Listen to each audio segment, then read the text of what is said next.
की तरफ करेंगे। हिजाब मामले पर हाईकोर्ट में सुनवाई यहां पर शुरू हो गई है। कर्नाटक हाईकोर्ट हिजाब मामले की सुनवाई इस वक्त कर रही है। हिजाब मामले पर हाईकोर्ट में कानूनी प्रक्रिया जो है वो शुरू हो चुकी है। क्या कुछ फैसला आता है, क्या आगे की तारीख यहां पर मिलती है या फैसले की कुछ तस्वीर आज नजर आती है? नजरें इसी पर टिकी हुई हैं। हिजाब मामला किस तरह से विवाद के तौर पर सामने आ रहा है, किस तरह से कई तस्वीरें अब तक कई राज्यों से सामने आ चुकी है। हालांकि शुरुआत इसकी कर्नाटक के उडुपी से हुई, लेकिन अब कानूनी तौर पर भी यह मामला लगातार आगे बढ़ते हुए एक कदम और आगे बढ़ चुका है।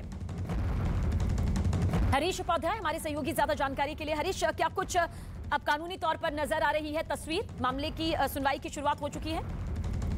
अभी फिलहाल एडवोकेट जनरल अपना आर्गुमेंट शुरू किए हैं और उनका 3 बेसिक आर्गुमेंट्स है। पहला कि ये जो ऑर्डर आया है 5 फरवरी को वो एजुकेशन के एक्ट के दायरे में आता है, तो उसको लीगल बैकिंग है।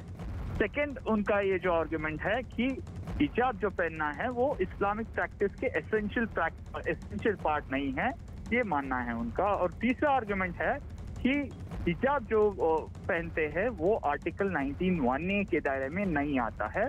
तो ये 3 बेसिक आर्गुमेंट्स एडवोकेट जनरल ने मेंशन किया है और तकरीबन अगले 1 और 2 घंटे में इस 3 बेसिक चीजों पर आर्गुमेंट्स होगा और सरकार कोर्ट को कन्विंस करने की कोशिश करेगा कि ये 3 आर्गुमेंट्स मानना है। इसीलिए सीडीसी को पावर दिया गया है कि पब्लिक ऑर्डर को मद्देनजर रखते हुए एक यूनिफॉर्म या ड्रेस कोड सारे पीयू कॉलेजेस में लागू किया जाए। हरीश, क्या कुछ आपको लगता है कानूनी तौर पर यह मामला जाहिर सी बात है एक कदम और आगे बढ़ा है, लेकिन कितना सुलझता हुआ नजर आता है फिलहाल आज की कानूनी तस्वीर का जिक्र करें तो?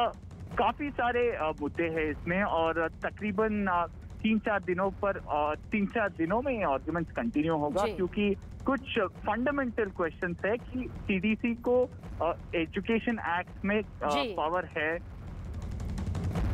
बहुत बहुत शुक्रिया जानकारी के लिए। आपका नजर बनाए रखिएगा। क्या कुछ आज तस्वीर नजर आती है? शुरुआत हो चुकी है कानूनी